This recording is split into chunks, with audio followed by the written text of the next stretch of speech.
جی ناظرین، اس وقت ہم ایک پیر مل کی بہت مشہور سماجی شخصیت ڈاکٹر مختار خالد صاحب کے آفس میں موجود ہیں.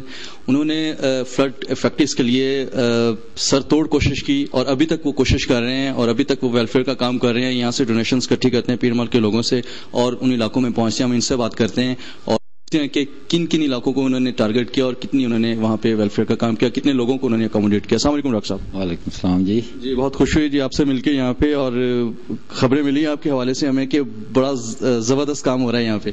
نہیں، یہ تو ہماری ایک پہلی ذمہ داری ہے ہماری عوام کی. ایک بہت بڑا ایریا جو پاکستان کی تاریخ میں پہلے کبھی اتنی تباہی نہیں ہوئی، تو ہمیں چھوٹا سا ہمارا پیر مل شہر ہے، لیکن یہاں کے لوگوں نے ماشاءاللہ اپنے اسٹاف درمیان بھائیوں کے لیے اتنا کچھ دیا کہ ہماری توقع سے بڑھ کر دیا. ہم نے ابھی تک مظفر گڑھ ضلع کو ٹارگٹ کیا، اس کو سلیکٹ کیا اور اس کے پورے ایریے کو سروے کیا، اور سروے کرنے کے بعد ہم وہاں جو اصل مستحقین تھے ان تک اپنی لوگوں کی دی ہوئی امانتیں لوگوں تک امداد کی شکل میں پہنچائی. ابھی تک ہم 4 سیشن کر چکے ہیں. پہلا سیشن ہمارا پہلے دن سے ہی شروع ہو گیا تھا جس وقت مظفر گڑھ شہر ابھی خالی تھا. اس میں ہم نے راشن کی سپلائی، اس کے بعد وہاں ایک رنگ پر روڈ ہے، وہاں پہ ہم نے ایک پیر مل ہومز کے نام سے چھوٹا سا ولیج بھی کیمپ کیا ہے، پیر مل ہومز کے نام سے. اس ایریے کو اور اس کے علاوہ جو مظفر گڑھ کے پیریفری میں کیمپ تھے ان کو ابھی تک ہم سپلائی کر رہے ہیں، اور انشاءاللہ اس وقت تک اپنے اس کام کو جاری و ساری رکھیں گے جب تک یہ ہمارے بھائی اپنے پاؤں پہ کھڑا نہیں ہو جاتے. ڈاکٹر صاحب، ریہیبلیٹیشن کا جو ہے پروسیس وہ اب شروع ہو چکا ہے اور سیلاب آیا بھی پورے اپنے پاکستان میں 5 صوبوں کو اس نے ہٹ کیا ہے، تو اب کیا بنے گا ان لوگوں کا؟ اب کیا ہونا چاہیے؟ کچھ لوگ اب یہ سمجھ کے بیٹھ گئے کہ جنہیں اب سیلاب ختم ہو گیا، پانی اتر گیا، اب آرام سے بیٹھ جائیں، اب کچھ نہیں کرنا. کچھ لوگوں کی یہ مینٹیلٹی ہے، لیکن اب میرا خیال ہے اصل امتحان اب شروع ہے. تو یہ آپ ذرا میسج دیجیے ہمارے ناظرین کو اور ان لوگوں کو جو کام کرنا چاہتے ہیں. جو ابتدائی دن تھے وہ تو ایک ایمرجنسی اسٹیٹس تھی جس میں ریسکیو کا کام تھا اور پھنسے ہوئے لوگوں تک خوراک پہنچانا. یہ تو ایک ابتدائی مرحلہ تھا. اصل مرحلہ تو اب شروع ہوا ہے جس میں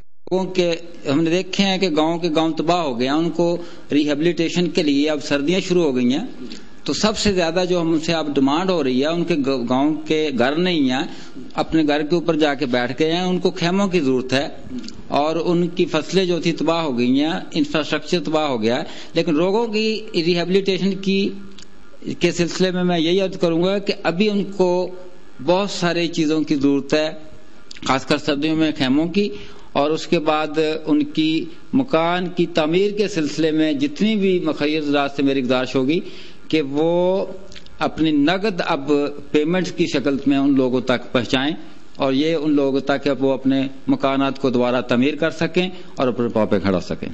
اور اب اس میں ایک اور کیٹیگری بھی مستحقین کی آ گئی ہے. میرے پاس 2-3 اپلیکیشنیں آئی ہیں جس میں وہاں کی لوگوں نے جہیز کے لیے مجھ سے مطالبہ کیا. تو یہ ایک نئی شکل آئی ہے. ہم کوشش کر رہے ہیں کہ ان کو انشاءاللہ کنسنٹریٹ کریں گے.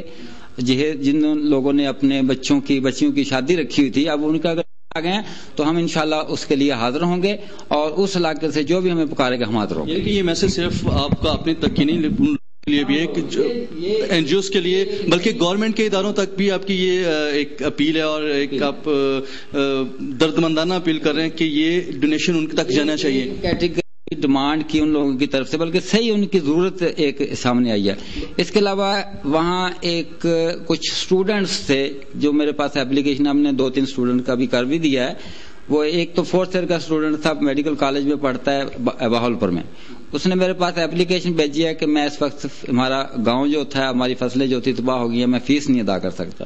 تو ہم نے ایسے یہ ایک نئی کیٹیگری بھی آ گئی ہے. تو میں گورنمنٹ سے مطالبہ کرتا ہوں کہ ایسے ایریے وہ اسٹوڈنٹ جو افیکٹڈ ایریے سے آتے ہیں ان کی فیسیں معاف کی جائیں، ان کو ریلیف دیا جائے تاکہ وہ اپنی اسٹڈی کو جاری رکھ سکیں، اور آئندہ جو بھی ان کی کمپلیشن کے مراحل ابھی مکمل نہیں ہوئے اس کی تکمیل تک ان کی فیسوں کو ہمیشہ کے لیے ختم کر دیتے کہ وہ اپنا کورس مکمل کر سکتے. ڈاکٹر صاحب آپ جو ویلفیئر کے کام کر رہے ہیں صرف آپ ابھی پنجاب تک کی فوکس ہیں یا آپ نے سوچا کہ کسی اور صوبے میں جائیں گے اور وہاں بھی ویلفیئر کے کام کریں گے؟ میں نے دیکھا کہ خیبر پختونخوا میں بھی کے کام بہت ہونے والے ہیں, وہاں پہ بہت زیادہ ڈیزرونگ لوگ ہیں.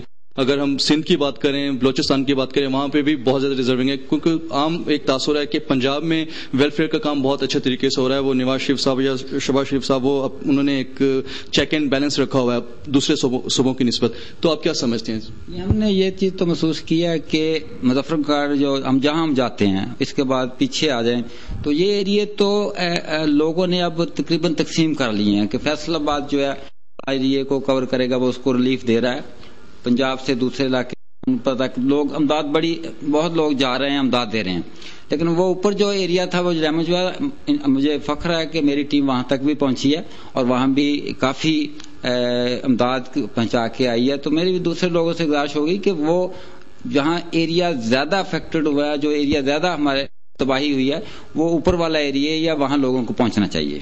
ڈاکٹر صاحب پروگرام کے اینڈ میں آپ ہمارے ناظرین کو کوئی ایسا میسج جو ان کے دلوں کو اثر کر جائے اور چھو جائے ان کے دلوں کو, کس طرح کا میسج؟ اس میں یہی ہے کہ ابھی سیلاب پانی اترا ہے لیکن اصل جو پرابلم ہے وہ قائم ہے. تو لوگ ابھی تھوڑا سا ڈونیشنز کے سلسلے میں تھوڑے سے سست ضرور ہیں, ان کو ابھی سست نہیں ہونا چاہیے. میں ان سے گزارش کروں گا کہ ابھی اٹھیں, ابھی بہت سے کام باقی ہیں اور اس کام کی تکمیل کے لیے ہم سب کو آگے بڑھ چل کر اس میں ابھی اس کام کو جاری اور ساری رکھنا چاہیے. بہت شکریہ ڈاکٹر صاحب, آپ سے بات کر کے بہت اچھا لگا. ناظرین ابھی ہم اور بھی مزید لوگوں سے بات کریں گے. جیسے کہ ہم نے آپ کو بتایا کہ ہم پیر محل میں آئے ہوئے ہیں اور ہم آپ کو بتا رہے ہیں کہ پیر محل کے لوگ ویلفیئر کے کاموں میں کتنا بڑھ چڑھ کے حصہ لے رہے ہیں, وہ آپ دیکھ ہی رہے ہیں.